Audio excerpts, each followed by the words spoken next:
Welcome to Cool But Rude, a TMNT rewatch podcast. Today we'll be going over episode 13, season 2, The Return of the Technodrome. Stay tuned.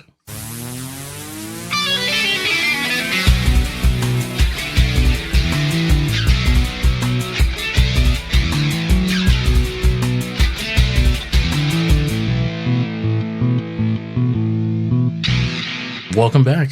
I'm your host, Christopher. I'm Robert. I am also tubuloso Mike. Yes, you are. And today we're going over, like I said, The Return of the Technodrome, which was episode 13 of season 2. It had an original air date of December 24th, 1988. Ooh, Christmas Eve. Very cool. Oh, wow. Oh, nice. Get it? Very cool. But anyway. Mm-hmm. And this was the final episode of the season. Yes, it was the season's finale. Perfect. So, yeah. It's just, I mean, what more could you ask for as a little kid on December 24th, Oh my gosh, I know, right? Wouldn't you like lose your mind? That's like almost better than Christmas. That's a good point. Yeah, nuts. So before we get into the actual episode, anybody get some new swag, new toys, any news? Well, I did get my Rocksteady reaction Super 7 figure that I told you guys I ordered a couple episodes ago. Very cool.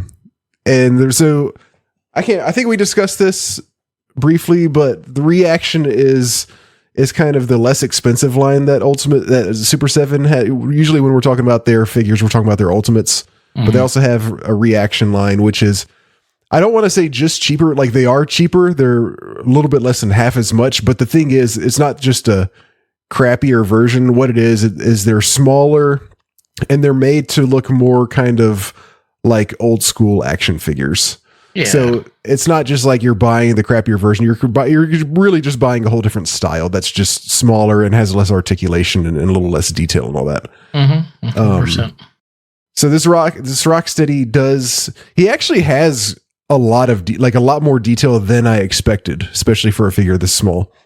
But it's goofy looking, silly looking Rocksteady, which is of course what I was looking for. He's got his dumb army hat on. He's got a gun. He comes with a gun. He comes with like a rifle and a knife. He does not have a wooden sword, but everything else about him looks very, very true to the cartoon. He looks just great. Like he's got a mean face on, but he doesn't like look, he doesn't look extra mean. He's got that kind of silly, stupid look, like he's trying to be mean. Sure. He really looks true to the cartoon. So I was happy with it. Which variant do you have? Because like I've been seeing two. Like I see one with like camo pants and a black tank top, and I see one with like khaki pants and a white or cream colored tank top. Yes. So yeah, I got the newer one, which just came out pretty recently, and that's the second one that you mentioned. That he's got like khaki pants, basically. They're cargo pants. They're kind of khaki colored cargo pants and a cream/yellow tank top. Oh, okay. Yeah, it was just like, it's an interesting look because, like, I feel like traditionally he does do the camo, but yeah. Yeah, he's normally got you're right. He doesn't normally have the camo, I believe. All right. So is that like a re-release, the one that you picked up? No, I don't think it was I think this is their first run on this particular design variant. Okay. Yeah. The only other thing I will note is that Mike has hit the big time. He was on the Classic Gaming Podcast with me and my co-host Jay earlier this week. I got the big head. Well, yeah, it was earlier this week. You got the big head. Yeah.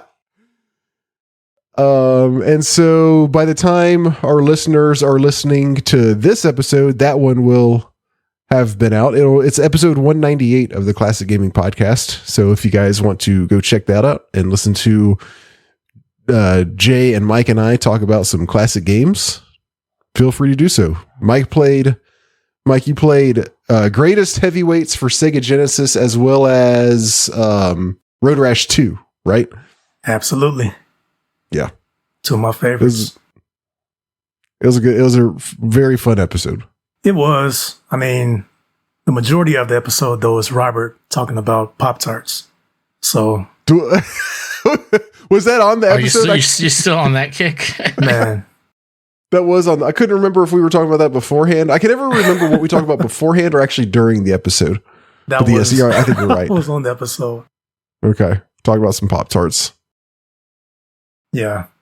For anybody that is wondering what we're talking about, we had a gaming session. It was a bunch of us, and Robert spent the entire time, most of the time, talking about favorite Pop-Tarts and also basically reviewing the reviews of said Pop-Tarts on the Pop-Tart website. That's a good way of putting it. I guess that is what I was doing, wasn't I? I was reading the reviews that people were leaving about Pop-Tarts on the Pop-Tart website and critiquing the reviews. We were all playing PUBG, and we were trying to like listen for footsteps and enemies and stuff. And we all huddled in the house, and there's enemies outside, and we're trying to get to position all of a sudden. And the 37th favorite Pop-Tart is Blue Raspberry, and it got 3.65 on the Pop-Tart scale back in 1996. Yeah, That's no joke. I was there. And yes, that was happening. Everybody was fighting for the top amongst our group. We were like, nah, like what's cherry? What's one particular member of our crew has very distinct taste and likes brown sugar with no frosting. Well, we got news for you. You want to hear the best thing about that? Yeah. Go ahead, Mike. Jay also likes that. That was his favorite That one was his as well. favorite one. I can't even find it. Like, is that like a regional thing? Like, is that like, I don't understand this. Well, He lives in Arizona. there Wow. you go. Wow. I guess mine's is also the same, and I just don't know it yet. Which is yours? Mine, strawberry. Strawberry is cool. I mean, that's a classic favorite. Yeah, You know, nothing fancy. you find that one in a vending machine. Pretty much. And for the record, mine is s'mores, by the way. Oh, I thought it was cherry. Okay. It's that's one of them. It's like tied. Got you. That's like the fruit one. If I want to be like indulgent, I go s'mores. But if I want to be normal, I go cherry. Robert, Cherry and Apple Jacks. now that we know everybody's favorite Pop-Tart, I feel like we've shared our souls with our listeners. We're good. I think we're good. Do we have anybody else have anything before we do power rankings? I'm ready. Oh, we should power rank the Pop-Tarts, Robert. Okay. I think I probably already did that. Is what it sounds Yeah, like. that was the whole conversation. Yeah. Okay. Yeah, I'm ready. Moving on to power rankings. We got, all right, 1 to 18. Chris, why don't you take first pick? Number 8. Okay. Mike, go ahead and you take the next pick. Oh, let's do number 5 for John Paxson of the Chicago Bulls. Okay. I love how you base yours on basketball players. Yeah. So one of these we might want to save and do at the end of this episode. And I think you guys will know why as soon as I tell you who it is. That one is a mob of foot soldiers.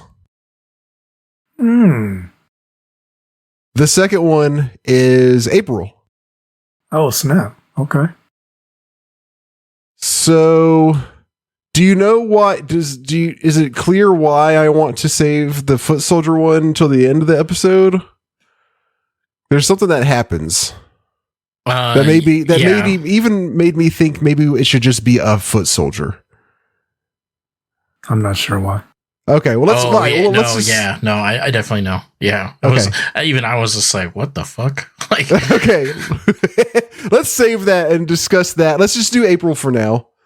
Okay. There's a part of the episode that this is foot soldiers are related to, and we'll come back to that one. So I will, as usual, share my screen with you guys, and let's see where we think April should go. Keep my magnifying glasses on here.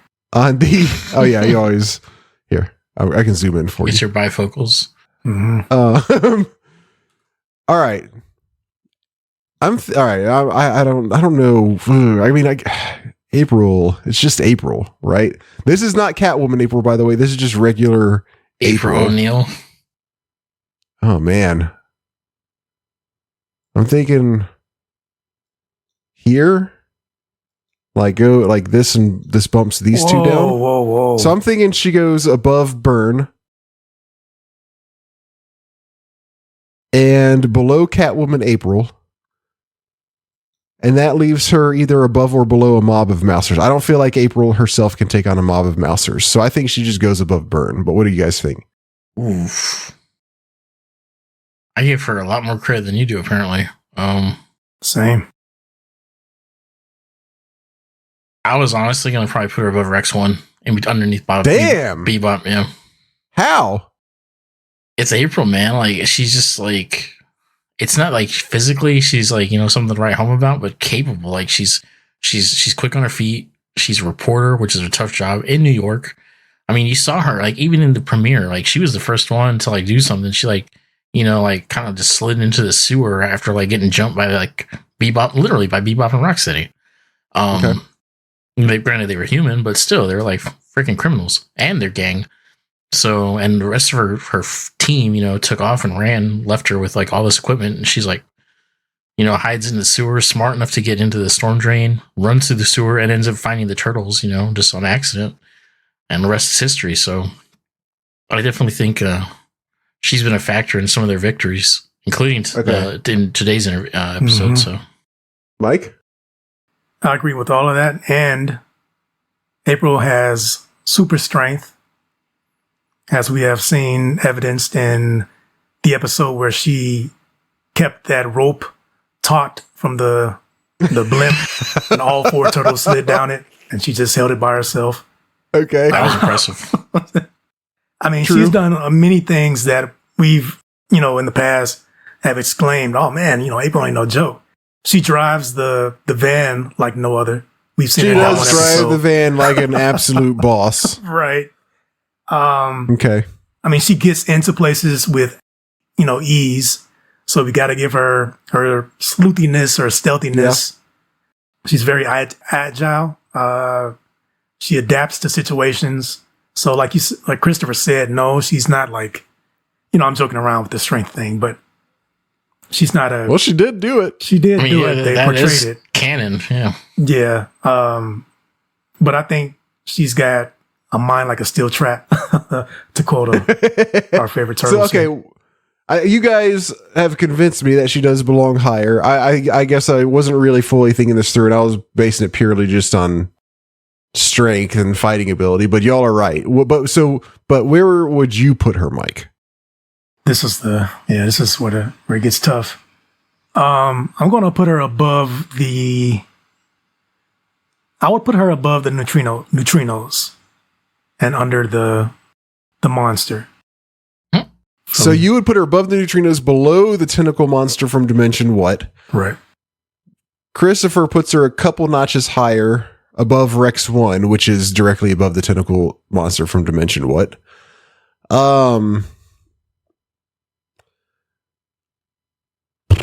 kind of scattered on this one.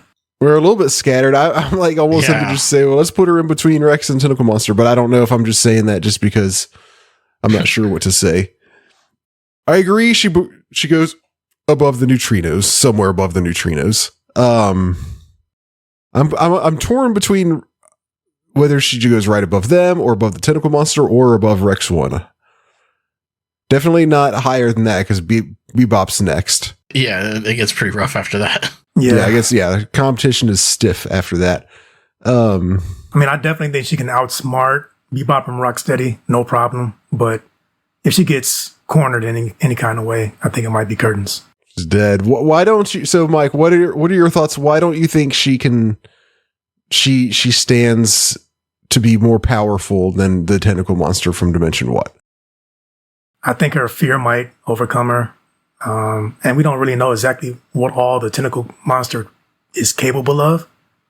So I don't know. That was just being fair. I'm willing to, if you want to put her higher up, then I'm all for that. Christopher, any thoughts on what Mike has said? Because right now I am leaning to put them right in between where you guys Interesting. said. So I'm kind of leaning between Rex and the tentacle monster. After hearing for my own vote. Hearing what Mike just said about her, like maybe like panicking or being scared. Plus, like defeating the tentacle monster, while that thing is still kind of a joke, at the same time, it did take a degree of like strategy or tactics, which, you know, Leo or one of the turtles implemented. Yeah, it was Leo. So I would take her down a notch, and I would probably say either Rex 1 or above, either above the tentacle monster, just above it, just because, you know, she's quick on her feet, but, you know, at the same time, it's kind of like, or I'd be comfortable at just above neutrinos. Okay, well, I'm gonna throw something out there based on what you were saying, talking about you know, like tactical things and strategizing. The episode we're about to discuss, she does do a pretty good job of Oh yeah, tactics. That's why I mean that's in my thought process of why she's where she's at. So maybe I think above the tentacle monster is a good spot for her in that case. I think we kind of basically are, like, you're kind of there or right below. Mike's somewhere around there, and you guys have kind of collectively convinced me she goes there as well. So is that an okay spot? Yeah, right above the tentacle monster. I'm down with that. I think so. My only thing is, like, I definitely still think she could take Rex 1, just because we've seen him get taken out by like a pile of rubble. It's just that I don't think she can necessarily take out the tentacle monster. So that's where I'm like in the air. Oh, I see. Okay.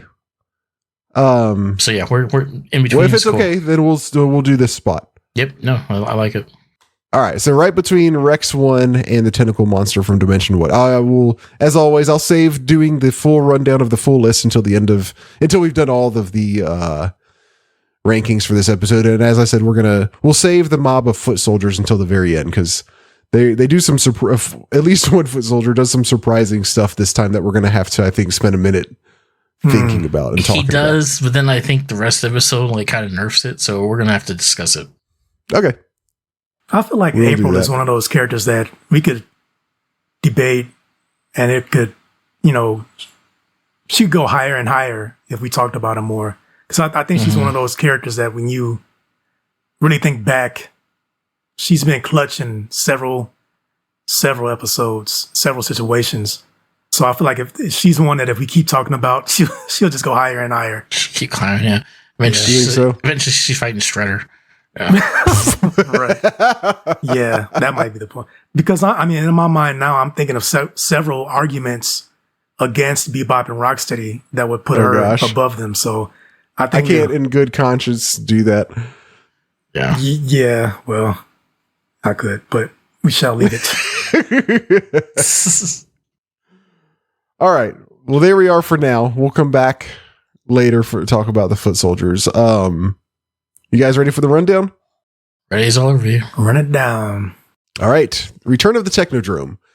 Krang has decided it is time to invade Earth now, rather than continue waiting on Shredder to kill the turtles. And to the delight of all of the turtles' nemesis, he's bringing his rock army and Shredder's foot soldiers in the Technodrome to do so. In order to generate the power needed to open a large enough portal for the Technodrome, however, he needs Shredder to install a polarity deflector on the electric station at Niagara Falls. Shredder, Bebop, and Rocksteady invade the Niagara Falls electric station and do just that. The opening of the portal thus begins. As the turtles are saying a temporary goodbye to Splinter, who's heading into the woods for 3 days of meditation and fasting, April contacts them to tell them something has happened that has depleted all of the city's power. Leonardo states that Shredder and Krang must be up to something. Krang has anticipated that the turtles may catch on to what Shredder's doing, however, so when the portal is partially open, he sends a small team of rock and foot soldiers to assist Shredder. When Shredder calls Krang to confirm receipt of the soldiers, Donatello intercepts their communications with his turtlecom and learns of their plan. While seeking out Shredder, the turtles discuss whether to interrupt Splinter's retreat for help, and Leonardo decides they should not. However, Splinter senses that something is wrong and heads off in the direction of the disturbance. He incidentally meets up with the turtles as they also approach the slowly opening portal. Donatello states that their only option is to close off the tunnels that lead from the river to the power station. April helps them come up with a plan to break in.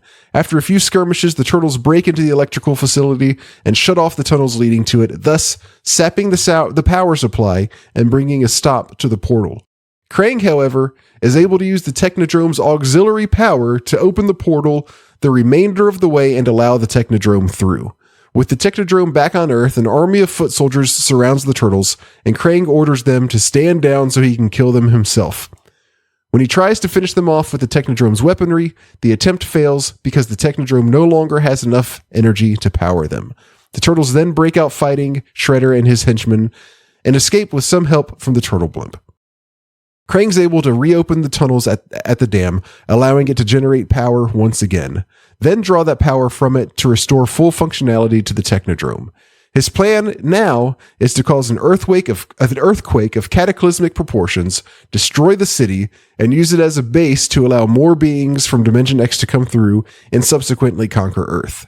Over the next 24 hours, however, the turtles seek out and find the Technodrome and invade it with Splinter to bring a halt to Krang's plan. Once inside, they're able to reverse the Technodrome's seismic polarities, causing it to sink through the Earth's crust and into an ocean of lava.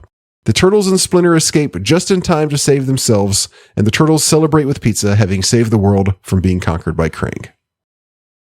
Ooh, what an end to the season. Okay. Went out with a bang. Indeed.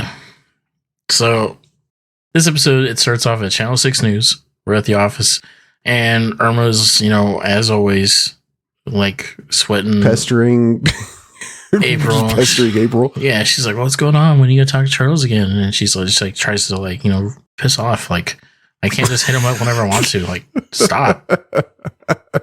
So she's got Irma in one ear, and then Byrne, her boss, walks in, and he's like, yo, it's a slow news day. You know what good reporters do on slow news days? And she's like, go home, watch a movie. And then he's like, no, you make news, and that's what you should be doing. And so now she's got to get up, and then Irma's like, oh, like, you gonna call the turtles? And she's like, bitch, like, they're not the only thing going on in my life, okay? I'm leaving. And Irma, like, she does this weird thing where it's almost like she's like, they're the only thing interesting in my life. And, like, she, like, kind of, like, almost like, now it's like she has a thing for the turtles. I'm like, I know they're interesting, but now it looks like she's taking a more romantic interest in them. That's the way it kind of came off. I didn't take it that way, but I can see that. Or she was lamenting how shitty her own life is. So that's how I took it. I felt bad for her. I mean, it's just the way she said that line and the way because they drew her face kind of a sad face. I know she was doing like the clasp. That's what kind of did up for to me. Her cheeks, but her face was sad, and it's just the way she said it. I legitimately felt bad for her. I'm like, she's that one friend who has to live through her other friends, and she nags and gets so clingy that she ends up losing those friends. So I felt bad for her. She needs to straight up. Irma just needs to kind of like do something with her life, like give yourself a reason to be like do interesting things yourself, basically. Yeah. Go see a movie, have dinner. Like, you can be your own person, Irma. It's okay. Go back to Rex. Shoot. Yeah, where's Rex at? Yeah, he's just getting dusty somewhere. She's just like, what if she's like one of these people who's desperate to find somebody, but then when she finally does find somebody, she dumps him after like one date. Yeah, it's like, what? Like, no. Yeah, be happy with what you got. Yeah, some things going on with Irma. Yeah, so she got some stuff. Oh yeah, maybe she just needs some therapy. Shit. But so April like takes off to go do her own thing, find a story. She actually is, I think, going to go talk to the turtles because But we cut over to the turtle lair, and the turtles. It opens up with the turtles asking Splinter if he really has to leave, and he even tells him, he's like, I don't have to. I want to. I'm choosing to leave. And April rolls up and she's all thirsty for a story. She's like, hey, what's going on, guys? Is there like a new monster attacking the city? Shredder, blah, blah, blah, going on?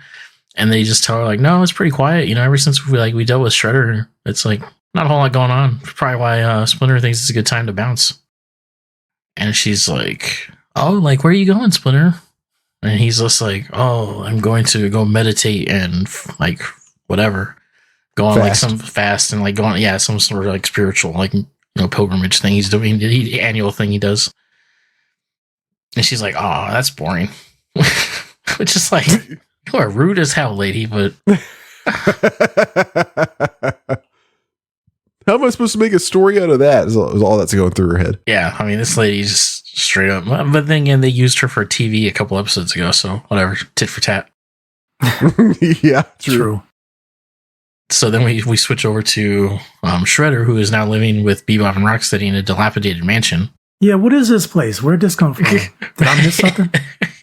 No, it's new to me too. I saw it. I was just like, this looks like the X mansion, just like past due. It's like foreclosed on. Yes. Yeah, so he's living in squalor at this point. Like, this season has not been good to him. He's on his communicator, of course, begging to Krang, asking for another chance. My God. Krang rebuffs him. He's like, I've had enough of your failures. He's like, I gotta do it myself. Yes, exactly. Because even like, and then Rocksteady chimes in. He's just like, "Come on, Krangy." Krangy. I was like, yeah, bro, Krangy. Like, oh. and he's like, "Silence all of you." He's just like, "If you want something done, you got to do it yourself." And he's like, "I'm gonna bring the Technodrome in." And then like Shredder's eyes get big as he hears this news. He's just like, "So I'm gonna need you, Shredder, to hijack this hydroelectric plant so I can have enough power to bring it through and open the portal." And he's like, "Here's this device." And he sends him the polarity deflector. And what caught my attention was the precision he sent this thing through. And like historically, he has like sent shit to Florida.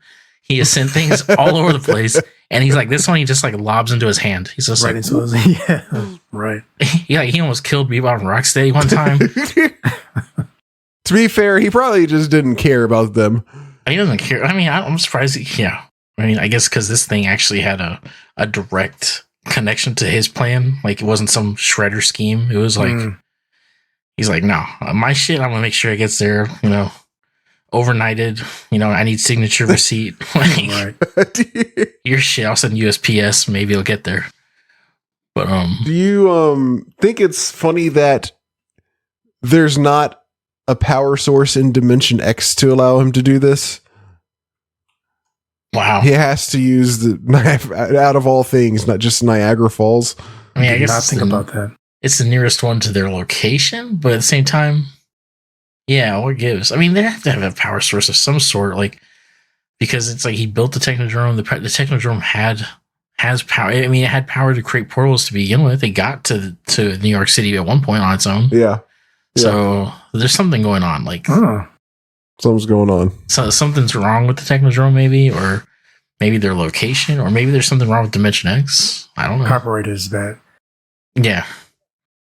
Maybe he should have just said there's another ion storm, like just another ion storm. I'm gonna have you do the heavy That's lifting. his go-to excuse. Yeah. Yeah. Ion storm. That's where your shit's in the Everglades. Yeah. You gotta take a plane down there. Right. Yeah. Did he have a tan this episode or something? Yeah, it did seem like it. It was definitely a little deeper shade of. Yeah, that was dark. Yeah. Burnt. It was like a rare steak. Speaking of which, Donatello's I meant to bandana is pink this episode. Yeah, he's pink this episode. I was like, what gives? I was like, somebody put it in the wash on the wrong cycle. Wrong temperature. No they shit. put it with Raphael's. Yeah. Something. Yeah, I guess she got bleached out or something. So yeah, sure. The new scheme: bring the Technodrome in, Shredder, take over the hydro plant at Niagara Falls. We switch over to Dimension X, where Krang is communicating from, and he's assembling his rock troops and his foot soldiers so they can all prepare to travel to Earth. Mm-hmm. Switch over to the hydro plant. We got Shredder and his guys. They blast the doors in, take over. Shredder lets Krang know. So far, everything's going. Even Krang admits, it's like, all right, cool. You're actually doing something right for once. So everything's going to plan so far. Then we switch over to middle of nowhere / looks like Central Park. Splinter has decided to go on his pilgrimage. And yeah, just pilgrimage in the middle of Central Park. Yeah, it's like it really seems like he just because when they go out of the sewer with him, and to like say goodbye, and he walks like 10 feet into the woods. Yeah, I'm like, what? Like, he's right there. All right. This is your pilgrimage? And they're like, you got a communicator? He's just like, yes, but only call me on emergencies. And I was like, he's right there, but whatever. At this point, sure enough, as soon as he walks off, and he's like, only call me for emergencies, April calls him, and then it lets him know there's like a blackout. And now Leo is on his bullshit, and he's just like, and even gets called out by Mike for it, because he's like, this must be, Shredder and Krang must be behind this. I knew you guys will love this. And then Mike was just like, I thought only Splinter did that. He's just like, well, he's gone, so somebody has to. He says he can sense it. Yeah, I was just like... He all looks at the camera, too, with this little sly look on his face. These writers know what they're doing, man. They don't. You dork. You're just saying that because that's what Splinter would say. Yeah, he's like no ass reason. kisser. Yeah. And he's really just trying to be like the boss. He's like that guy, that employee that tries to be in charge when the boss is around, but nobody like respects him. They're like, he's like, bro, who the hell are you? You're saying he's the Dwight Schrute of Ninja Turtles? Wow, I guess. Wow. Now that's going to be in my mind. That's messed up. Dwight was a good. He did know he was a good. Well, he was a martial artist. I can't say if he was a good one. I guess. No, no, he couldn't beat up Michael. Oh, that's right. They had that one. Yeah, that's okay. That's right. He couldn't beat him up. He just had like a sympathy black belt. Jeez. Right. In this scene, did it seem like they drew, or at least Michelangelo and Leo, like very chubby? Did either of you pick up on that? I did not notice that. I seem to kind of maybe vaguely remember thinking that at one point. I can't remember if it was this scene. Yeah, when they're like after April calls or whatever, and they're in the little sewer thing, outlet, whatever. It's just a picture. I put it in Discord. It's just a picture of Mikey and Leo. Oh, wow. These dudes can put on some weight, If he man. needs a pizza. Yeah, especially Mikey. Jeez. Yeah. But that's the only scene that they draw him like that. That's funny. It's weird. Wow. It's weird. I did not notice that, but yeah. We should also mention to the listeners that they rode the cheapskates out of the sewer to say goodbye to Splinter. Which is cool. I like that kind of like recurring, continuity with like their inventions. Yeah. And also, what's also funny is they were all on cheapskates, but Splinter was not. So either one of them was like carrying Splinter on the cheapskate, or they just made Splinter walk while they rode the cheapskates. Damn. I wouldn't be surprised if he made his old ass walk. Or maybe he chose to walk. Or, he can be fast sometimes. So maybe he just kind of like ran along with him. His old rat bones just scurrying. Yeah, scurrying. So we switch over now to the hydroelectric plant again. And Krang says, he's like, I know the turtles are going to figure out that we're up to something. So I'm sending over a contingent of troops. So I got some rock troops and some foot soldiers. And Shredder's all happy. And he's just like, yeah, I got my army back. Yeah. I'm going to have to... 6 guys. I'm going to have to inject one of our sound bites here. Okay. Because I don't know why they made this decision, but when the foot soldiers and the rock soldiers got to the hydro place or whatever, when they did you guys notice this? When they got out of their vehicles, they were making all these like grunts and shouts and hollers, and it was just total nonsense sound. I guess I didn't catch that. Oh my gosh. I'll put it in post because I want everybody in the world to hear this.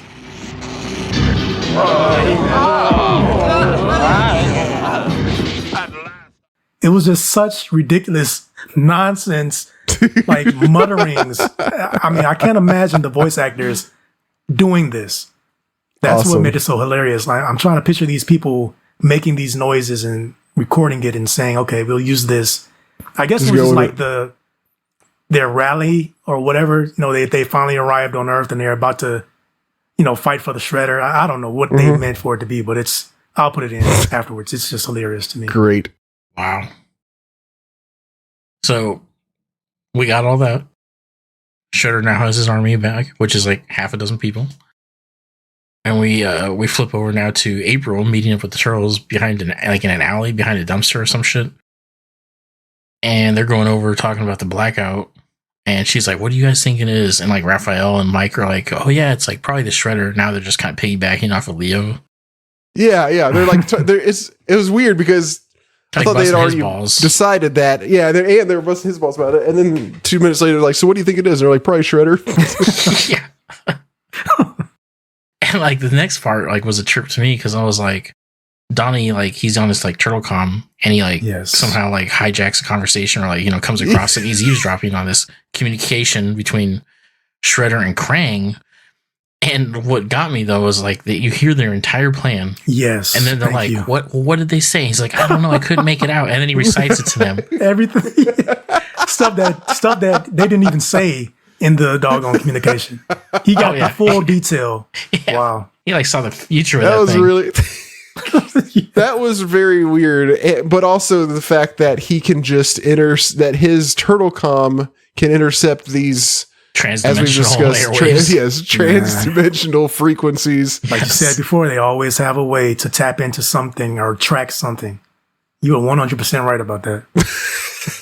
Like, how is this happening when just like, are we to assume that any radio could have picked this up? Like, that doesn't seem to make sense. No. None of this makes sense. Yeah. And of course, Leo is over here and he's just like, yeah, we got to go and do something. Turtle power. And even Raphael's just like, how do you argue with a guy like that? Yeah. Yeah. He runs, he like whips out a sword. He's the only one doing it. Up. Yeah. He's the only one who does it. They all just kind of follow him. The rest of Turtles are like, all right, bro, like, calm down. I've noticed that Leo always pulls his sword out and holds up in the air every single time that they like go off somewhere. I'm going to pay attention now. He's got like the coolest weapon for that. Like his is the most like appropriate. Brandishing in the air. Yeah. Yeah. So. That's true. It's not quite as scary with like a sai. You're like, or nunchucks. You're like, nunchucks just like dangling. Yeah. Nothing. Yeah. He's just like limp. Like, well, Mike could twirl him around. That looks like a cool helicopter. He's done that. I mean, there was that one time, I think a couple episodes ago where they just all like stand up and they like brandish their weapons out of the sound right here. They're like, wow. Speaking of Michelangelo, when he gets the news about what's going on, it just seemed like he was extra distraught. I mean, he's like, the Technodrome, mega disaster. Oh, yeah. I wrote that down. He is very upset about this. It's going to be all right. Throughout the whole thing, though, he's like comes up with new like verbs, like surfer terminology. He does have, yes. There's one pretty shortly coming up that he does. He also says, "We're the only hope the world has." Oh yeah, he's laying it on thick. This one. Mm-hmm. It's like, all right, reel it in, buddy. Love Leo. So they go off, and sure enough, they end up on the blimp, and they talk about like they actually are like sitting there thinking about making the smart choice, and like, hey, like this is Michelangelo's, I think the one. He's just like, this qualifies like as an emergency, right? And Donatello like co-signs. He's like, yeah, I think so. And Leo is just like, no, guys, we can't bother him. Like, we would disappoint him. We must prove to him like this is what he's trained us for. Yeah. And it's just like, really? What? This is not one of those moments. Well, he was missing his entire mind, so you gotta excuse him. Because that picture I shared with you guys earlier, they did not even draw this man's entire scalp. Yes, the top half of his head is just not drawn. It's not like it's discolored or anything. They just didn't draw it. Oh no, it was sky. Yeah, everything above his bandana is just not there for this. I did not see this in the episode when I watched it. Initially, I thought you were like laughing at the side eye he was giving Donnie. Oh no! But then I was like, no, he's making that face because he just got lobotomized. Man, yeah. How do you miss that? I don't know. I spent like I wasn't exaggerating. I laughed at that, rewound it, and paused it for a good 2 minutes, just laughing the entire time. Oh, yeah. And it's not like it wasn't filled in or drawn. It was like it's not there because there's seed not there. Though. Yeah, it's right. That's rough. That's bad. That's bad. Yeah. Yeah. So yeah, they're like, no, we don't need to call Splinter. All right. And then, but sure enough, you know, it doesn't matter anyway because you know Splinter's on his bullshit. And he's like, I sense there is trouble somewhere in Central Park. He's thinking this, and of course, I did the obvious eye roll. I was just like, come on. I know you guys did. To be fair, he was on the money this time, and you know, he wouldn't just BSing. Yeah, I mean, yeah, but at the same time, it's just like he didn't know about the blackout unless he really was in Central Park and he looked up. He's just like, oh, what the hell's going on? That was it. Yeah, so it's just like he's just basically fucking Rat Yoda here. So pretty much. When that way, maybe he is. They do a Star Wars thing later on. I really, oh yeah, nice catch, Mike. But yeah, no, we flip over now back to the Turtles. It's the next day because apparently they've been flying all night. Didn't notice that. Yeah, now it's daytime, and they roll into Niagara Falls, and first thing that happens, Bebop sees him because he's on patrol with his own little platoon of soldiers, and they just blast him right out of the sky. Just first shot, adios, shell bats.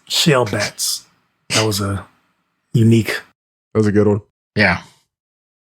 And it's a good shot, you know, it even detaches with them, the glider from the blimp. So they drop and they just drop like a rock into the river, and I think, yeah, April's still with them. She's tagging along. Oh, that's right. Cause she's thirsty for this damn story. Yeah. She's really committed to getting this scoop.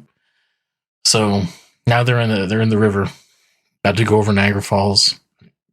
And Donnie pulls this cool trick out and he's just I can remote control the blimp. It's that's new. That's pretty sweet. Yeah, I was that's dope. You didn't tell us about that, but cool. Yeah. And then everybody starts rushing him. He's can you hurry up? Wow. It's bro, you didn't even know we were gonna live. Shut the fuck up. Right. Get off my man's back. Trying to help y'all. Yeah, Make it hurry up. Man, you lucky I even got this thing. And then even after he saves them, they still bitched it. They're could you cut it any closer? He's just right. I'd be yo, you can just get off right now. Back up off of Donnie, man. Yeah, Donnie came in clutch and nobody gives her any respect. You always do. He gets no respect. No respect at all. Freaking Rodney Dangerfield of the Turtles. He's perfect. Did you guys notice how Bebop and his little platoon, as the Turtles were careening down the river towards the waterfall or whatever, the whole group of them, Bebop and his gang, were just standing there looking at him. They really? could have done anything at that point, but they just sat there and looked at him. They're just man, let him go. It just looked funny to me. I don't know. The river will take care of him. That's a common thing on this show. It's just leave them. They'll die. And Right. of course they don't. The Turtles are the epitome of you should have killed us when we had the chance. Oh, yeah. Yeah, 100 times. You get a big one of those this episode, too. Oh, yeah. Oh, jeez. Last thing about this scene, one more case for April. She is clinging onto the rope with Raphael's full weight grabbed onto her leg. I noticed that. They're all dangling from this rope when he calls the blimp in to come get him, and she's the last one on the rope and Raphael's hanging onto her leg. Yeah. So yeah, she's the real deal. She's been working out. Her strong. We are at Niagara Falls. We're at the plant just outside it, so there's not a whole lot of scene switching anymore. The Turtles make their way onto the bank of the river, and out of nowhere, Splinter shows up, and he's oh yeah, he's I was nobody told me to come here. That thing drew me here, and he points this portal, and they all realize the Technodrome is returning. They need to cut the power. This is where we get a great Mike line. When he sees the portal, he goes, "Oh, Mondo misery to the max." Yes. Nice. I loved this one. That was one of my favorite lines of this episode. Absolutely. That's probably my favorite Michelangelo line yet. No misery to the max. Yeah, it was really good. I love the alliteration in this show. It's everybody's on board with it too. Yeah. Yes. Yeah. Good guys and bad. So, and then one of them comes up with an idea. I think it's Raphael. He's being as normal smart ass self. And he's like, how do we get like 50 million beavers to build a dam? Yeah. He's like, and Donatello like totally not getting the joke. He's like, not bad, but you got a better idea. Right. Exactly. Yeah, it's when they decide that they have to block off the water from getting from powering this station. And then they're trying to figure out how to do that. And then April, so this is to her credit. Mm-hmm. She's like, oh, like I got an idea. And like they come up with a plan to It's a typical thing. Sorry that I interrupted, but real quick, it's a simple thing that Mike loves where it's like, I got an idea. Yeah, they huddle. Mm-hmm. Yeah. Don't tell us. Yeah. Let us find out, Yes. But, and so we switch over and we're looking at a patrol, basically. The turtles decide to ambush them. And it's this group is Donatello and Michelangelo. They go ahead and they're fighting a rock soldier. Donnie tries to like jump. First April she kind of like draws their attention. Lures him in. That's she does like a babe pose. And she's like, "Hey, fellas." And they see her and then she runs off. Yeah, she's looking super hot in her yellow denim, tactical jumpsuit. Yeah. Lures the rock soldier and the foot soldier on over to where Donatello and Mike are waiting to set their trap, spring their trap, and it doesn't quite go well for them initially. Mm-mm. Donnie vaults into the rock soldier, but that gets him nowhere, and he just like vibrates, typical like cartoon vibration, and falls on his ass. Mm-hmm.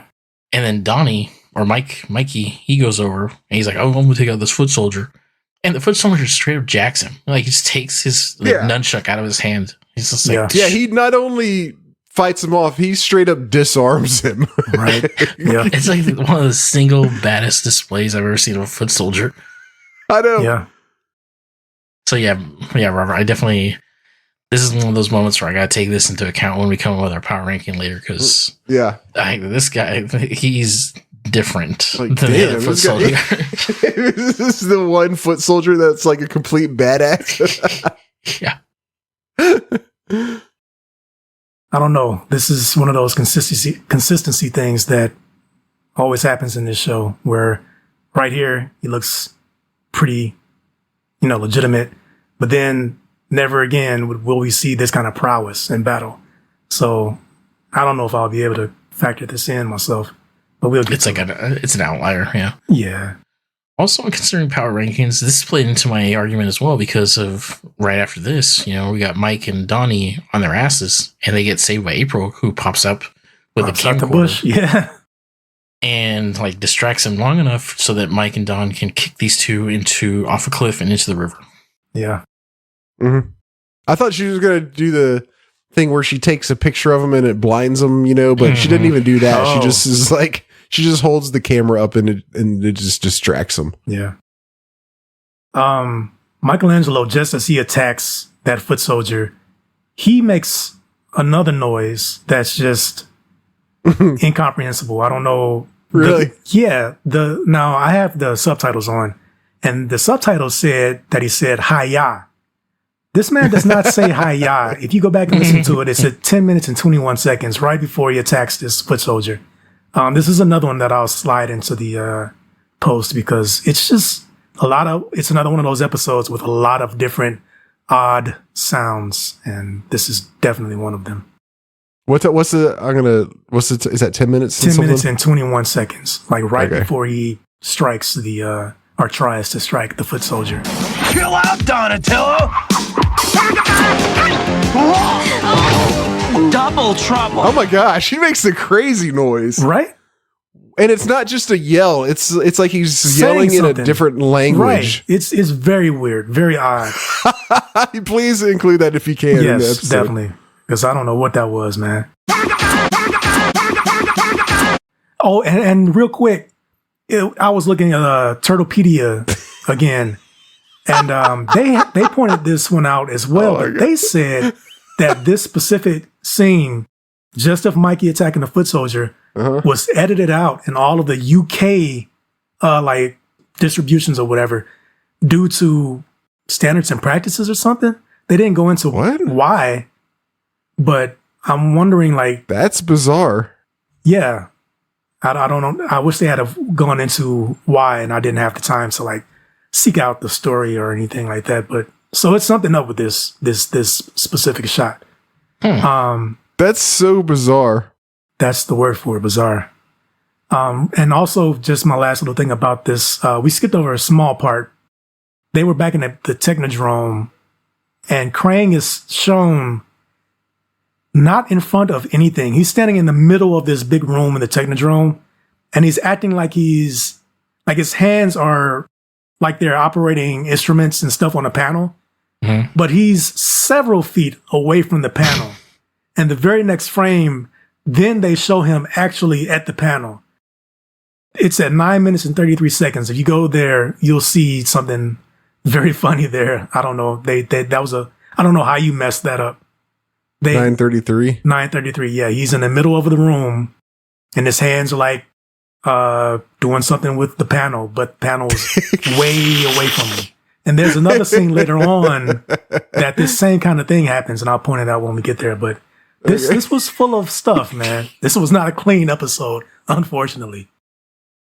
Wow. That's pretty funny. That's all. Yeah, I'm just looking at it now. He's like almost doing the robot in the middle of That's what I was about to say. There you go. which is awesome considering he's in a robot. So he's just like, Yeah. He's just practicing his dance moves for a minute, like while he's waiting on everybody else to do stuff. he's like celebrating prematurely. He's just like, Yes, it's very silly looking. All right, back to you, Christopher. We got those two guys, Don and Mike and April, have taken care of their enemies. And they're like, oh, I wonder how the other guys are doing. We switch over to Rocksteady and his contingent of troops. And they get sprung up on by Raph and Leo. And off the bat, like, this is a way better battle. Like, I think Raphael throws a sigh. And it like jacks Rocksteady's rifle. And he like shoots his own men. Like, he straight up kills the rock. Well, I guess like the foot soldiers are robots, but the rock soldier, he kills the guy. Yeah, he's dead. We've seen those guys get killed in other episodes, so it's like apparently they don't care about them. But he got smoked. And then Rocksteady's like pissed off now. I loved this part. Leo tries to like do one-on-one with him, and it don't work out. Like I think he like drops down from above him, and like Rocksteady like shrugs him off. And he meets, and now it's like Leo and Raph, they're paired up and kind of like goading him to chase them or like charge them. And they like do a backflip behind a bush. And out of nowhere, like Splinter shows up with like sleeping powder. Sleep spice, yes. And instantly just pops out of a bush. Knocks out Rocksteady. There's no like forward momentum. I mean, I know I'm probably reading into it too much considering it's a cartoon, but it's like this rat would be destroyed at this point. Like, but Rocksteady goes down for the count. Yeah, because he was right there with next to it. Because when he threw it, Rocksteady was like inches away from him. Yeah, he's a rhino, so it's like he's a rhino. But I loved this part because it's the first time we've really seen Rocksteady get actually angry. Like, we've seen him be ready to fight and stuff before, but I feel like this is the first time where I was like, kind of like, oh shit, like, watch out. Yeah. Rocksteady's pissed. Like, he goes when Leonardo's on his back and he goes, have you had enough or whatever? Rocksteady goes, me? You're about to get plasmerized. And then he like he just straight up tosses him off of him. And he goes, you guys are starting to get my goat. Yes. Get my goat. Yeah, he's actually like you said, he's starting to get pissed. And that's when he charges. I can almost see almost like maybe it's one of those moments where like the animal takes over a little bit, like because he's like, he's half rhino, half human, and like now he's like kind of like losing like the like he leans into his animal side more, and like he does the charge and like only gets wasted by Splinter. But yeah, I was thinking about this half animal thing. We've talked about how these were hardened criminals, but at the same time we kind of like not necessarily feel sorry for them, but as Mike pointed out, they're kind of like they're very likable in a way also. That maybe that's just the animal part of them being fused with the human, they still have their innocent animal side, as well as, you know, obviously they still have the criminal side, but like maybe that's why they're more likable now, is because maybe that's where like that hint of kind of naivete and innocence comes from, is from them being, you know, just innocent animals.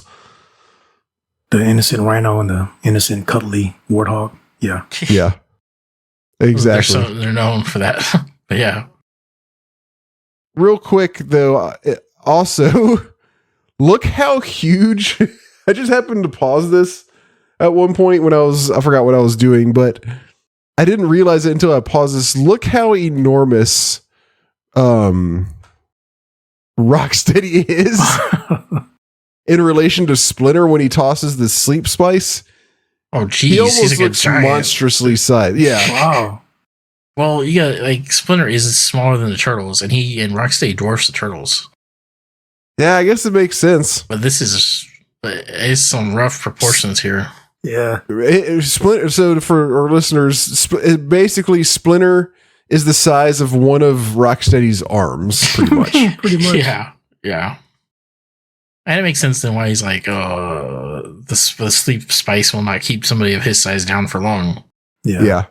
At least they did that. At least they said that much. They're like, okay, give him some credit for being big ass thing with this sleep spice stuff. Yeah. So then they're able to infiltrate the electric plant, the hydroelectric plant, and Donatello shuts it down. He pushes one button. Yeah, he just shuts it down. This interrupts the ability of the Technodrome to kind of like come on through the portal because, you know, there's no more power. And the Technodrome is doing this cool thing where it's using these levitation plates, where it's just like now the Technodrome is like flying. Yeah, it was pretty cool. And it's like trying to come through the portal. Yeah, I was like, oh, that's tight.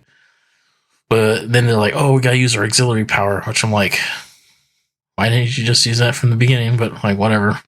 Like, you're just well. I think we learn why they didn't use that in the beginning. Yeah, true. With what happens later. True that. So they come. Crank flips on auxiliary, gets the portal going again, and they bring it through. So now the Technodrome has been brought back to planet Earth. Yay! I'm actually pretty happy about it. I want to point out some Krang sass. Okay, let's hear it. It's just when Shredder calls him to say, Krang, the power has been cut off. Yep. It's like, I can't even say it. I can see that, fool. Oh, God, no. Good grief. This man is just cantankerous. Oh, he's pissed. Oh. He's like, no shit. Exactly. That's basically what he said. Yeah. It reminded me of what you doing, boss? Looking at news reports, fool. Yeah. Yes, exactly. Something about the way these guys deliver "fool" Yes. is just so hurtful. It's Yes. it's like, damn. Like, normally I don't even care, but like, I wouldn't want to be called that. Not by these guys. It's not by him, right? Oh. So, you know, Krang, you know, didn't take the news well, but, you know, he made it work. At this point, Shredder goes on the hunt with Bebop and his crew, his Bebop squad, and they're going on the hunt for the turtles to, you know, obviously they know they're the source of their problems. Then they roll up on the turtles, and the turtles are like, I think Leo, he does this like we're gonna go out with Turtle honor. Go out with turtle honor fighting. Yeah, and Raph goes, I'd rather go out for pizza biting. Yes. Which I was like, nice. Yes. Yeah, call him out on his dumbass shit, Raph. Yeah, exactly. Somebody say something. And so, yeah, they're getting surrounded. And Donatello's like, well, you know, things could always be worse. And of course, they get worse. Because April's like, they are. And she like points into the sky. And it's like Krang showing up with the Technodrome. Like, Rrr, and then like a whole fucking like platoon, like army, basically. Like trucks of troops and everything just showing up. I'm like, all right, so how are they going to screw this up? Because we know they screw it up. Like, the turtles should be dead to rights at this point. Mm-hmm. But there's always hope. as Splinter says. Yes. He says yes. in life. Yeah, very ironically, Yeah. Splinter's the one who says I'm that. like, what, now you're the positive one? Yeah. Yeah, I gotta give you that one. Yeah, what was he saying, Mike? What was his inspirational He line? says, in life, there's always hope. Mm-hmm. All right. Thank you. Yes. Good one. Yes. And even Shredder is at the point he's like, army, troops, kill them. Like, just like end this for me. And Krang's like on his like over intercom. He's just like, no, I want the pleasure of destroying them myself. And he like aims like these things that are like on the Technodrome, like these laser beam, blasters. And he goes to like hit the button and it like malfunctions and tells him like they're out of power. So one thing that's really funny, and this is he says it 3 times in the episode. I can't remember if this is either the second or the third time when it happens. He talks about the Technodrome gaining and losing charge in its capacitors, which Yes. capacitors are a thing. Yes, they are. I don't. Capacitors are not. It's like potatoes that hold like power, Yeah, energy. that's what I was thinking. That's too. my capacitors. Yeah, exactly. Like, And he keeps saying in this episode, the capacitors are charged. The capacitors lost their charge. The capacitors ran out of charge. I didn't even catch on to that. I think I'm watching Sling Blade, or what the fuck's going on?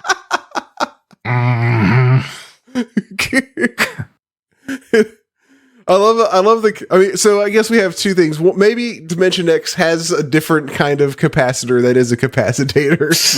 And it's got some extra kind of functionality, or maybe Krang, despite his genius, just never learned the real word for capacitor.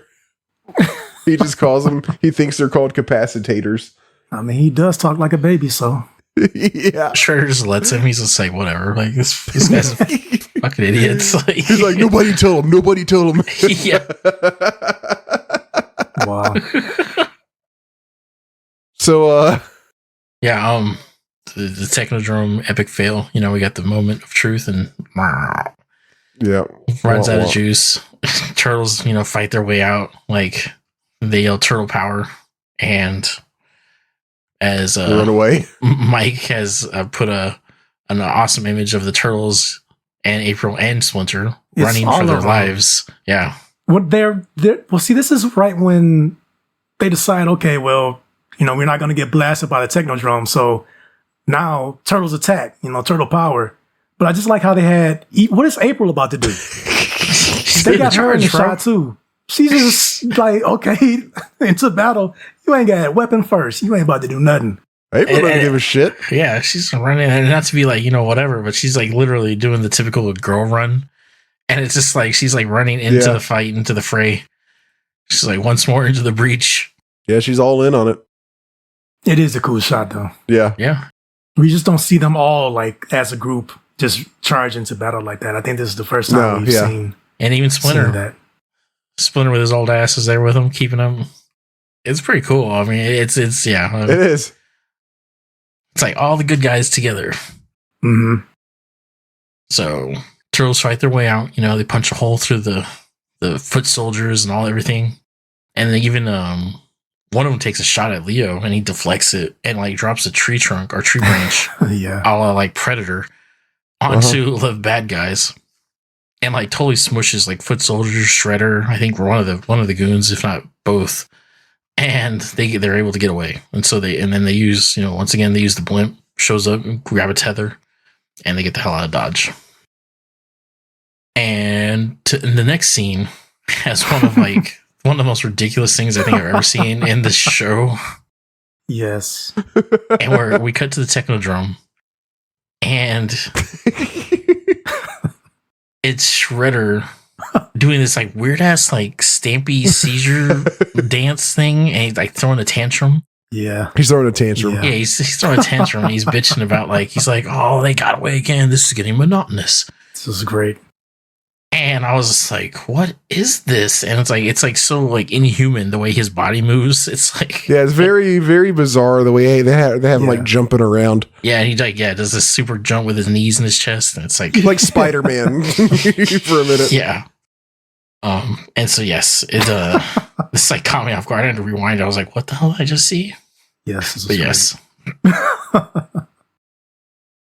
So yeah, he bitches about that. And then we go back to the turtles who are only in the middle of the woods somewhere. They've don't know what the hell's going on. They don't know what the plan is. And even like they talk to Splinter, and he's just like, I don't know. We got to see what they're going to do next. But by then it might be too late. So they ain't this the same one who just said in life there's always hope? Yes. Now this time I got to call him out on this one. I usually give Splinter the benefit of the doubt, but this time, pick a side, dog. Oh yeah, he's wishy-washy as hell. He says. Leo says that they've got to come up with a plan, and Splinter like almost interrupts him to point out that they can't. He goes, unfortunately,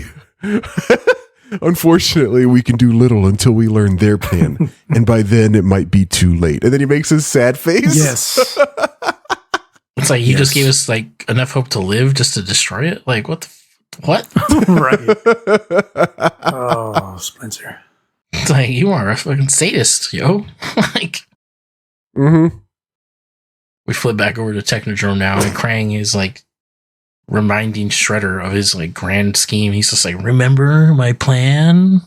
And he's like, I'd cause an earthquake that was so cataclysmic it would force the evacuation of a city to make and so then we can take over that city and make it our base. And Shredder's like, I like it. He's like, apparently has no recollection. He's like, I like it. And then Krang's like, what choice do you have? Yeah.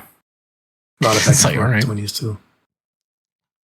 And then somehow the Technodrome, I guess, using this drill device that they're planning on using to create the cataclysmic earthquake. They're able to use it to like sink into the earth.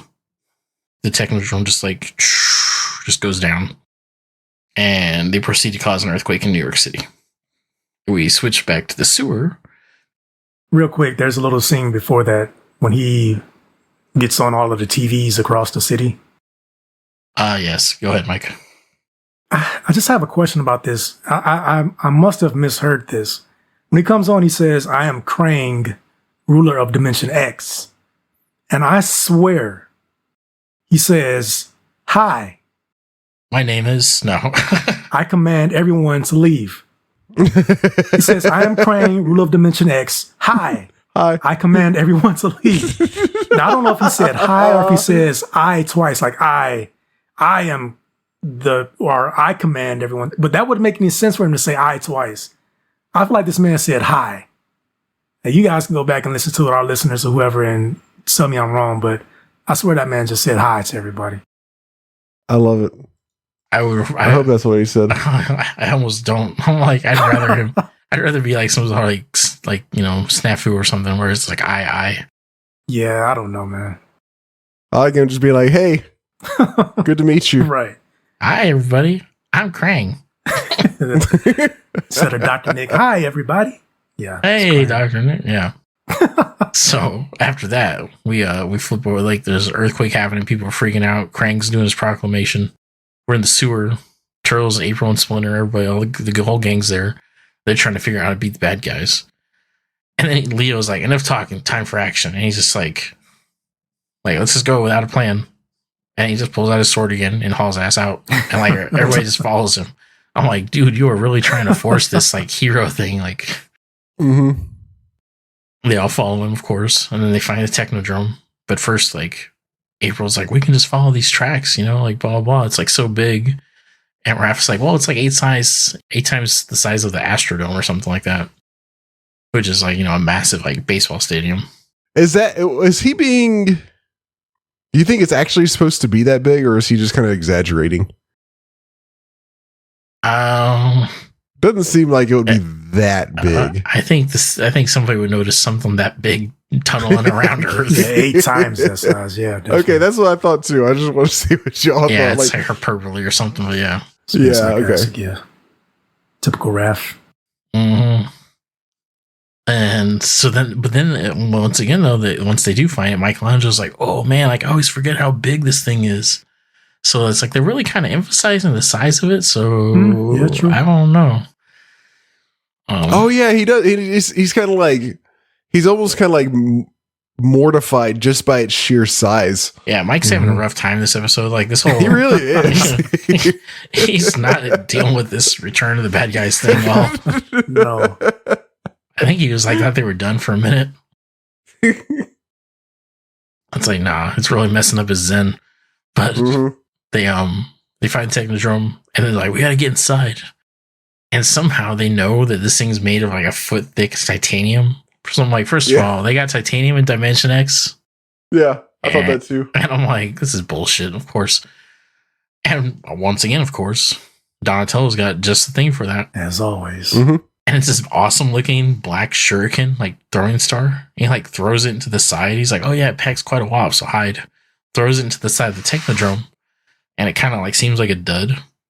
And Raph like says like, that's a slap, that's a wallop? Like, that's a slap on the wrist. And then all of a sudden, like, it blows up and like sends Donatello flying. He gets all like ashy and charred up, like, you know, a typical cartoon, like he just got blown up. And it creates this like massive hole in the side of the Technodrome. They all like rush through and like the alarm starts going off and Krang alerts everybody. They're like, oh, we got intruders. The defense has been breached. So now it's like, you know, it's going down. And Turtle and Co. are like running down the hallway and Splinter's like, oh, stop. I sense Shredder is nearby. I must face him. And he like runs off. And then at the exact same time, Shredder and Co. are chilling. They're running down the hallway, going to, you know, fight the intruders. And Shredder's like, wait, stop, fools. Are you idiots? I sense my ancient enemy. My ancient enemy. With this, just like, like shit again. Ancient enemy. Yeah. My bro, you're like 40. It's like ancient I love enemy. that. Yeah, I was so like, what? And he's like, I have to go face him. And finally you like defeat him. I thought that was cool. I think it's awesome. I think that the ancient enemy thing is like a little ridiculous, but everything else is really cool because like they both like, oh, it's like very Star Wars-y in my opinion. Very. Right. It's like Obi-Wan, Vader. Yeah. Right. The thing is though, I felt that it could have been a little more dramatic, but I feel like they purposely made Bebop and Rocksteady run into the back of him just so he could call them clumsy idiots. Just for like a comic type thing there. Because if they had left it out, that would have been like a real dramatic kind of moment. Yeah. But no, they got to get the comedy in. I mean, it works because Rocksteady looks and sounds so dumb here. And of course, you know, Shredder calls him a clumsy idiot, but they could have went a different way with that. And once again, like in toward this, like they in between different cuts, like, you know, because at this point we're starting to focus on Splinter and Shredder and the Turtles and Bebop Rocksteady, and the music starts like going all over the place, kind of like the different like theme. Yeah. And they start playing this awesome music again. It's like this creepy kind of organ music. I was going to ask you guys if this is the music. So this is it? It is. That's it. Oh, yes, okay. that's it. Nice. So, and we end up going to this, the Turtles realize they have to go find the control room for these like seismic controls, the seismic device. And they get there. What luck. We just happened to find it. You're right. This is massive. Also, just like Star Wars. Oh, it's tractor beam or, you know, whatever. But yeah, they, in the middle of this massive facility, they find the one room they need to go to, which looks like every other room. But they find it. And they get interrupted, which is also, sure enough, they get interrupted by Bebop and Rocksteady and everybody else. And so they're doing their thing. And Shredder and Splinter have a face-off on a catwalk in this awesome, like, hollow chamber, which is very much like A New Hope. Yeah, it looks exactly like, very, very similar to where Obi-Wan goes to disable the tractor beam. That's what I thought. Okay. Yeah. Yeah. So, except they didn't have a fight at that scene in New Hope, but, you know, whatever, you know. But it's the exact same kind of setup, and like they mouth off to each other, and there's like, it's real dramatic with the red lightning. They're like, It's like dark in the background. Very dramatic. I'm like, oh, this shit's tight. And the cool music's playing. And then we switch back to the turtles, and they tell them like, oh, you can't use your blasters in here because like you'll mess up the equipment. And so what happens? Like Rocksteady charges them, gets not like flipped into like a console, breaks the equipment. I was like, man, you should just blast these damn fools anyway. Yeah, the lights go out, and then like there's like a scuffle, and then you see the turtles run out. Yeah, this is where they have Donatello acting like he's working at that panel. Mm-hmm. But if you look at it, it's just a wall. There's nothing there, but his hands are all moving like he's doing stuff. He's just like Krang was. He's doing the robot. Exactly. Pretty much. Yeah. Real quick, I think this was during this first part that we were just talking about, where we saw Splinter and Shredder facing off. Shredder says something Hamato Yoshi, and Splinter says, which is I think just noteworthy. He says, Hamato Yoshi is no longer. Yeah. There's only Splinter. That was tight. Mm-hmm. That was pretty cool. So I guess he's kind of fully into it now, and he doesn't have this longing. He's kind of given up on this longing to become human once again. Mm-hmm. He's like, well, he tried it, and he was like, man, this world sucks. I want back to Rat Man. Pretty much blows. Yeah, everybody's a dick in this place. I want back to Rat Man. You know how bad a city has to be like, man, I'd rather live in the sewer as a rat. Yes. Yeah. So the turtles, they escape the control room after, tying up Bebop and Rocksteady, and they're like, man, did you like, I think April even asks Donnie, he's just like, did you, do the thing with the controls for the drill? And he's just like, I hope so. It's like, we'll find out when they activate it. It's like, that's right. Reassuring. For real. But sure enough, Krang goes to activate the drill because he's about to cause this epic earthquake. And it malfunctions. Like he starts getting alerts and stuff. And we flip over to the catwalk, and the drill comes down and shoots a beam that cuts the catwalk in half in the middle of Splinter and Shredder's awesome fight. And Splinter's kind of got the upper hand at this point. He kicked, just did a flying kick and jacked him up a little bit. So yes, Shredder misses a kick. That was his very first move. He whiffs, and then Splinter jump kicks him in the chest. So I mean, last time they faced off like this, Splinter got the best of Shredder, which is one of those consistency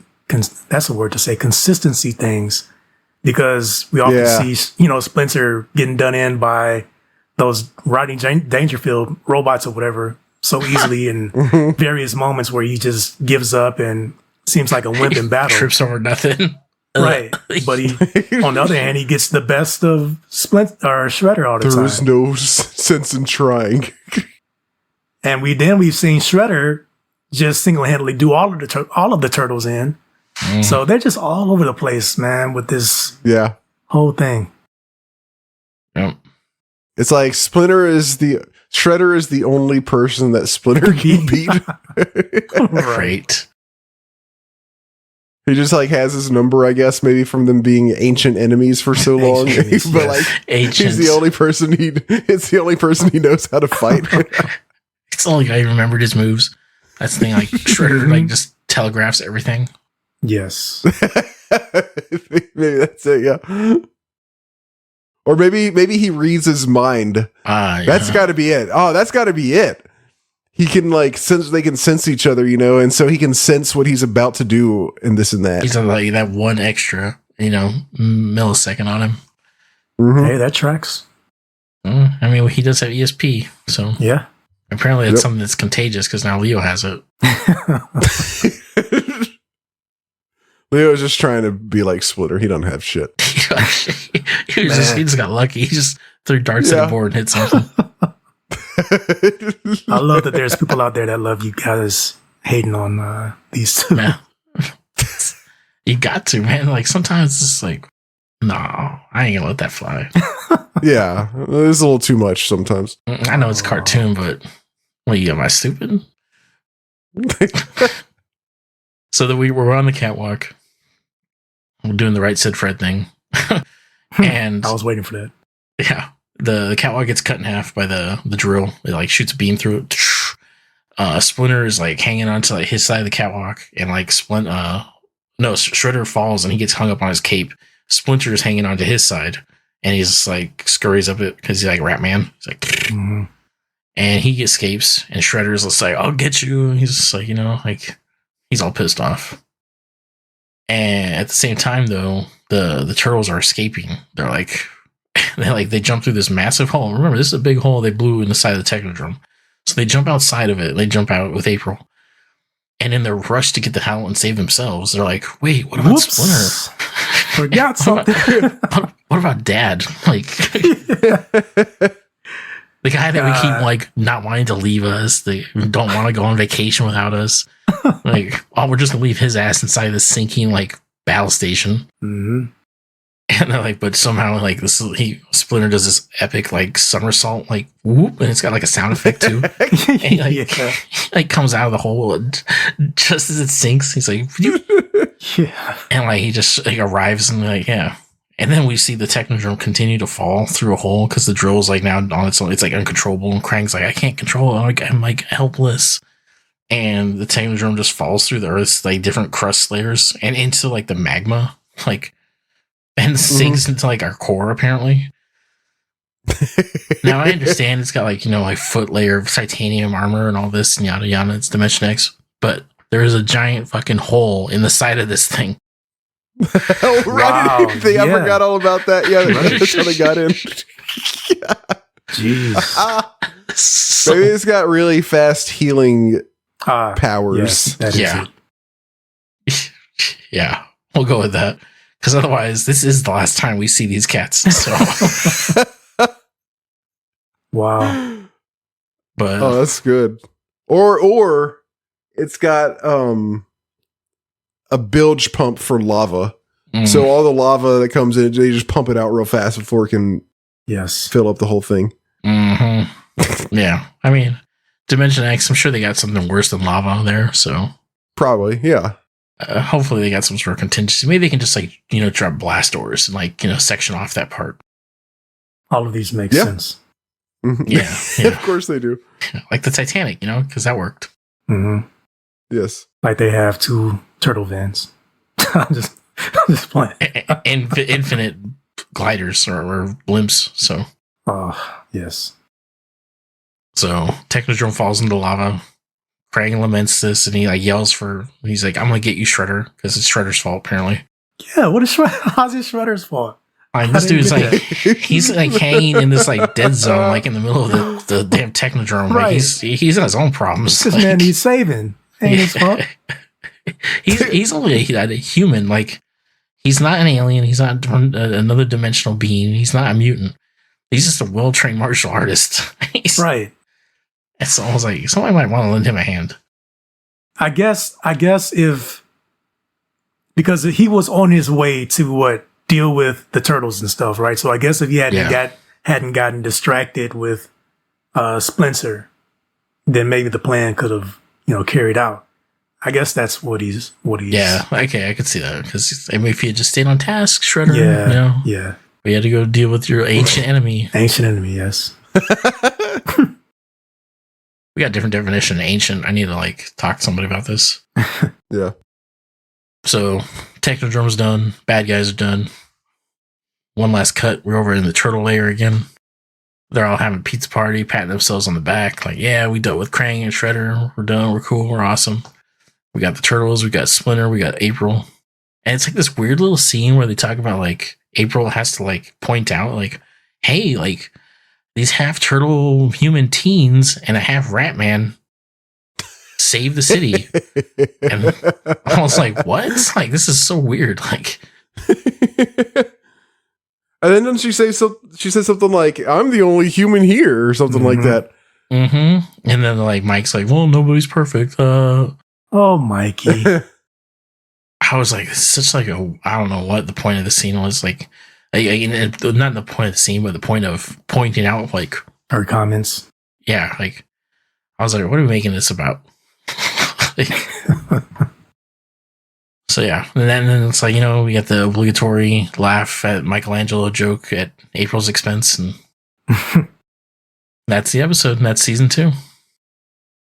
That is season 2. Wow. A good way to go out. Strong way to go out. Well, that's interesting. That leads us to our pizza givings because I'm hearing you all say that it was a strong episode.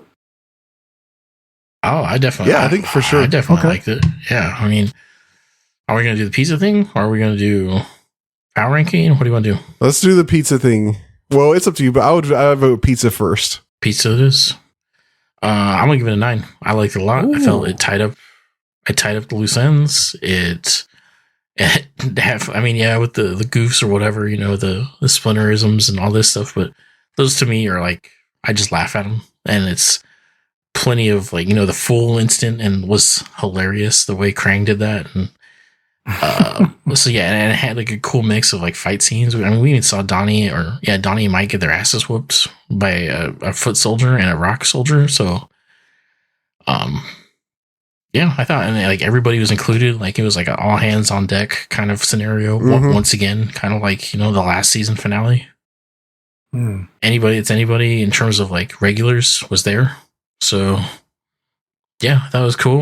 It was a good episode, solid. I mean, honestly, the only thing that would have been cool was like a couple pizzas, like legit pizzas. Like I like it. I like it when they throw in like their weird ass pizzas. So Yeah. that would have brought it to a 10 for me. Nice. But 9. I give it a 9. It was a good way to end it. I think I'm also going to go with a 9. I can't really think of anything that this episode lacked. I feel like my brain kind of says you need to just give it a 10, but at the same time, I feel like, yes, this was a really good episode. In my heart, I feel like it was just missing something. I don't know quite what that was, just to push it over the edge into 10 territory. Mhm. But 9 is fantastic. It was a great episode.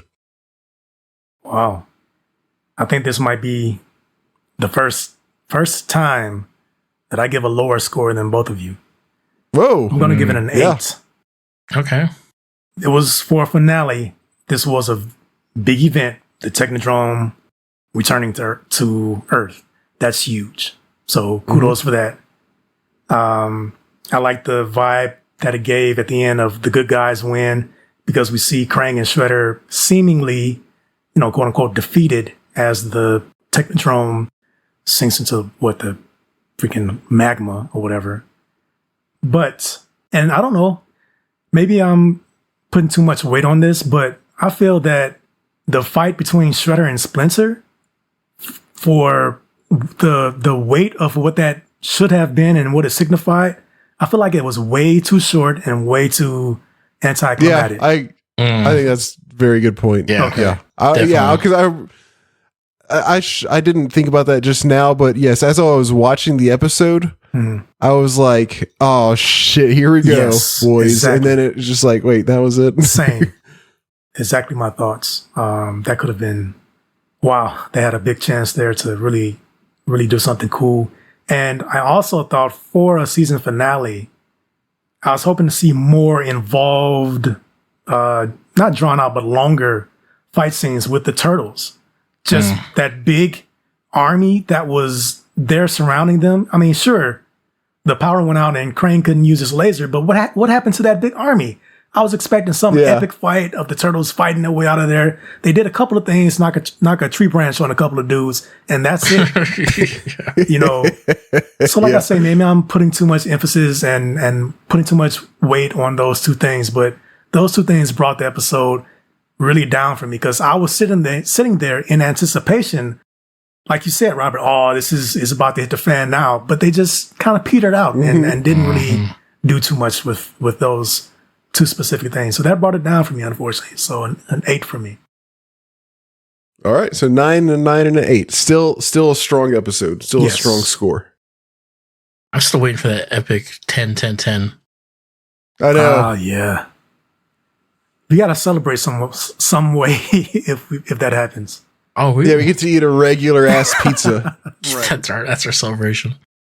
Go into our own pockets and buy a pizza that like we would do on any other Friday Any night. other night, yeah. Yeah. That's our reward. Like, yay, normal food, no peanut butter, man, jelly beans. So we have some business to take care of. What do we do with this foot soldier situation? I'm going to sit back and listen to you guys because I want to hear your arguments. So normally it's like, I feel like one Ninja Turtle can take on about Did she get smaller? 5 or 6 foot soldiers, but then there's this situation that kind of throws a wrench in all that, where the one foot soldiers manhandles Michelangelo. I've never seen a foot soldier do that. But the first time we saw the foot soldiers, they were pretty, I'm not going to say badass, but they were they were fighting the turtles. They weren't just like pushovers until they literally had a wall pushed on them. Okay. So we haven't seen them too much, like in the scheme of things, because they've been in Dimension X for so long. Should we change this to the strength of a single foot soldier? Yes. First off, okay. So we are making an adjustment so that instead of the mob of foot soldiers, this is just a foot soldier. Okay. Yeah. Or just foot soldier. Okay, 1 foot soldier. Okay, so you're saying that maybe their reputation for being just kind of like cannon fodder is not necessarily true, at least at this point in the series, for the most part. Not necessarily. Like, I would actually put him a foot soldier if I could find like some median between the advanced skill level of that one badass one and everything else we've seen. He would be, I mean, he definitely goes on the lower end of the scale, but he would be somewhere around Napoleon. Somewhere around Napoleon, okay. I would say I would actually want to put him above the neutrinos, even though Napoleon, I know, could take him in a one-on-one, but I know the neutrinos, I think a foot soldier or 2 would smoke the neutrinos. Okay, and you think the tentacle monster from Dimension what would be a foot soldier, or yeah, the foot I soldier guess would just be not necessarily would beat one, but is more powerful than a foot soldier in general. Yeah, and I think it would destroy a foot soldier, not a squad or like a group. I think you're right. Foot soldiers, they could probably like control the thing, like they just like wrangle it somehow. But yeah, I think even the neutrinos would have a hard time with a foot soldier. Mike? I need to hear your thoughts. I think Chris, his argument was pretty convincing, so I'm just going to go with him. Above the neutrinos and below the tentacle monster? Is that what we said? Yeah. It's kind of like somewhere in that area, because it's like I feel in a one-on-one Napoleon Bonafrog with the whip could smoke a foot soldier, but if you get a couple of them together, he's going to have some trouble. And I almost feel like I know the neutrinos would definitely have a hard time, if at all. I don't know, though. You think all of the neutrinos together would have a hard time against 1 foot soldier? In their car? In their car? I mean, all right, in their car? Yeah, they get their car. They do get the car, I think. In their car, no. They'd be able to take one out. But I know damn well if there was like 2 or 3 of them, they get shot out of the sky.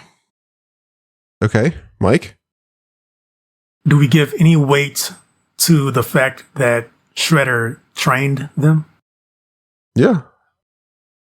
No, wait. Oh, hold up. These aren't the same foot soldiers he trained. He trained the humans back in Japan. But these are based on those foot soldiers, these robots. Yeah, true. I'm just throwing stuff out there because I honestly am having a hard time ranking them. Thinking back on, they do have some fighting prowess, some skill. We've seen that. If we want to take into account this specific foot soldier we saw in this episode, then we know that they have some kind of skill. They're not just bumpkins who run around like idiotic robots. But they got some skill. Yeah. But we also see them, I feel, throughout the series, easily dispatched more than we see them ever get the upper hand or like this outlier, do the turtles in.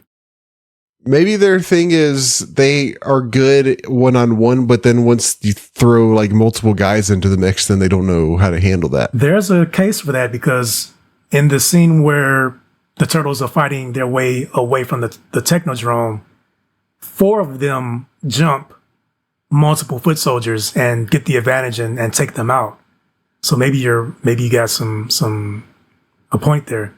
I don't know. I'll go with you guys. I'll put them wherever you say, because I honestly can't rank them. Sometimes they seem like they are competent enough that they could probably take Rex out and give maybe, out martial arts Bebop and or Rocksteady.